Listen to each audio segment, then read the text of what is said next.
Bismillahirrahmanirrahim. Assalamu alaikum dear students. Today my lecture is on inverse proportion.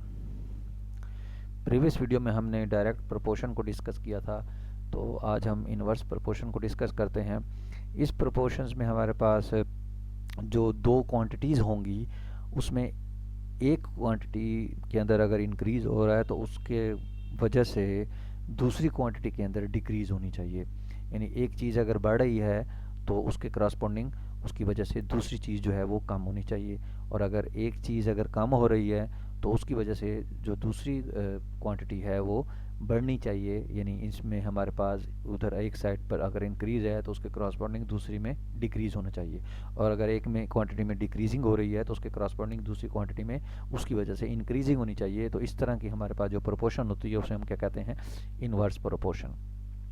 So the relationship between two ratios in which increase in one quantity causes a proportionally decrease in the second quantity, or a decrease in the one quantity causes a proportionally increase in the second quantity is called inverse proportion.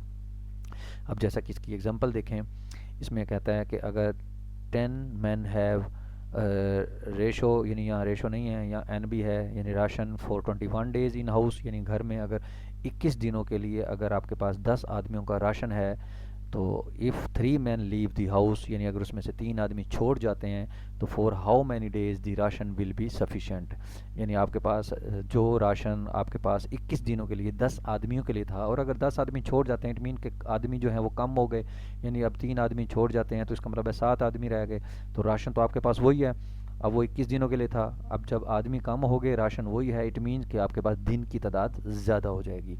अब देखें ये उलट हो गया, यानी अगर आपके पास देखें 10 आदमी थे तो हमारे पास 21 दिनों के लिए राशन था, तो आदमी जब 3 छोड़ गए तो इसका मतलब है 7 आदमी रह गए, तो आपने बताना है कि वही राशन कितने दिनों यानी कितने दिनों के लिए होगा। इट मीन ज़ाहिर बात है जब आदमी कम हुए तो राशन वही है, तो राशन हमारे पास ज़्यादा दिनों के लिए हो जाएगा। इसका मतलब है ये हमारे पास क्या है, इनवर्स प्रोपोर्शन है, क्योंकि आदमी अगर कम है और दिन ज़ाहिर बात है ज़्यादा, यानी वो जो राशन वही राशन होगा वो ज़्यादा दिन इस्तेमाल होगा, इट मीन कि ये इनवर्स प्रोपोर्शन है। तो यहाँ से अगर हम 10/7 करते हैं, यानी 10 को 7 पर डिवाइड करते हैं, तो हमें यहाँ x को 21 पर डिवाइड करना होगा, क्योंकि इनवर्स पर यहाँ उन्होंने एरो गलत लगाए हैं, एक एरो ऊपर लगाना है, एक एरो नीचे लगाना है, यानी यहाँ उन्होंने दोनों सेम लगा दी हैं।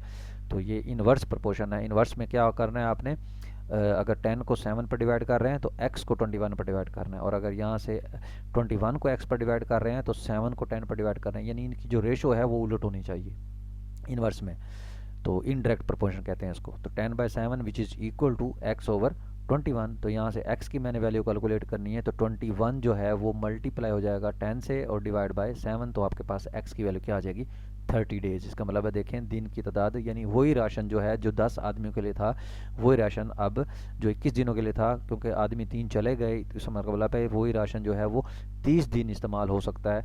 तो यहाँ देखें पहले 21 दिन थे और आदमी 10 थे, जब आदमी कम हुए दिन ज़्यादा हो गए, तो ये हमारे पास क्या है, इनवर्स प्रोपोर्शनल है। तो ration will be sufficient for the 30 days. इसी तरीके से नेक्स्ट एक एग्जांपल है कि 25 soldiers in bunker have enough food to last them for the 54 days. बिल्कुल सेम एग्जांपल है कि अगर 54 डेज़ के लिए अगर हमारे पास 25 सोल्जर्स के लिए कोई फूड है, तो if 5 more soldiers join them, यानी उसमें से 5 जो हैं वो ज़्यादा हो जाते हैं, तो हाउ लॉन्ग फूड लॉस्ट, तो कितनी फूड जो है वो लॉस्ट होगी। तो इसमें भी हमारे पास वही है कि आपने नंबर ऑफ़ डेज़ जो हैं, क्योंकि डेज़ की तादाद बतानी है यहाँ उन्होंने, कि देखें ना मतलब how long the food lost, यानी फूड जो है वो कितने दिन इस्तेमाल होगी। तो लेट नंबर ऑफ़ डेज़ कर दिया एक्स, तो 25 सोल्जर्स के लिए जो है जो भी खुराक है वो 54 डेज़ के लिए है। इसलिए जब सोल्जर्स, क्योंकि उसने कहा है कि 5, देखें उन्होंने कहा है या उन्होंने कहा है कि 5 मोर, यानी इफ़ 5 मोर सोल्जर ज्वाइन, यानी उसमें से 5 ज्वाइन कर जाते हैं, तो जब 5 ज्वाइन करते हैं तो जारी बात है 30 हो जाएंगे, पहले 25 थे, 5 ज्वाइन किए तो 30 हो जाएंगे, तो आपने नंबर ऑफ़ डेज़ बताने हैं, तो यहाँ एक्सलेट कर लेंगे। तो सारी बात है अब आपके पास जितनी भी खुराक है, अगर आप के पास सेम खुराक है, अगर आदमी ज़्यादा आ जाएंगे तो ऑटोमेटिकली खुराक कम पड़ जाएगी। तो इसलिए ये इनवर्स प्रोपोर्शन है। तो यहाँ आप x को डिवाइड करें 54 पर और इधर से 25 को डिवाइड कर दें 30 के ऊपर, तो यहाँ से आप x की वैल्यू इजीली कैलकुलेट कर सकते हैं। तो नंबर ऑफ डेज जो है वो 45 हो जाएंगे। Thank you very much.